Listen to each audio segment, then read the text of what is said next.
जी। आप मुझे बताइए कि डॉक्टर्स और ऐसे लोग जो एसेंशियल सर्विसेज में हैं, क्या उनके पास राइट टू स्ट्राइक होना चाहिए? अगर ऐसे इश्यूज जो उनको परेशान कर रहे हैं, अपने राइट्स को अगर इन्वोक करने के लिए अगर वो प्रोटेस्ट करना चाहते हैं, क्या ये अधिकार उनके पास होना चाहिए?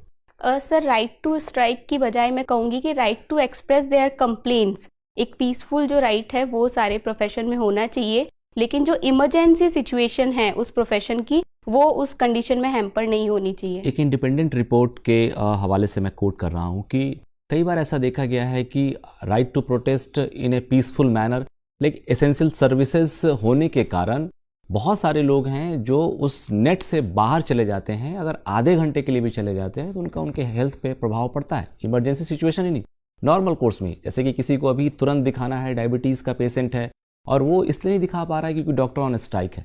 आपको लगता है कि अलग एक मैकेनिज्म होना चाहिए, ड्यूटी से कोई कॉम्प्रोमाइज एज सच नहीं होना चाहिए? यस सर, एक इंटरनल मैकेनिज्म अगर हम बॉटम टू टॉप और टॉप टू बॉटम कन्वर्सेशन का रखते हैं तो अगर कंप्लेन वैसे ही रिजॉल्व हो जाती है तो मुझे नहीं लगता कि कोई रीज़न है कि वो स्ट्राइक करना चाहेंगे।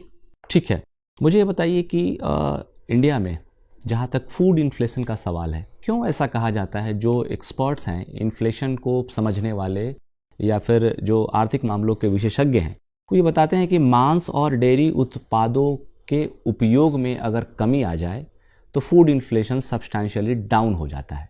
क्या दोनों के बीच में आप रीज़न ट्रैक कर पा रही हैं? सर, नॉनवेज का जो मैन्युफैक्चरिंग प्रोसेस है वो बहुत एक्सपेंसिव है as far as I know, तो मेरे ख्याल में इस वजह से चार्जेस बढ़ जाते हैं। Sorry sir. ठीक है, आप गेस कर रही हैं। Yes, ठीक है, sir. ये एक इंटेलिजेंट गेस है।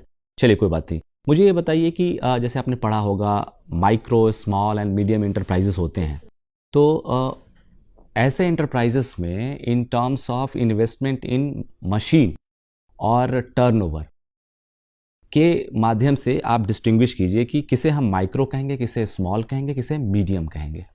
सर, 1 करोड़ से स्टार्ट होता है ये, ठीक है। फिर 5 करोड़ उसका टर्नओवर होता है, हाँ फिर ठीक सर है, 5 वन गुना। टेन ट्वेंटी और 1, 10, 20। Yes sir, sorry sir.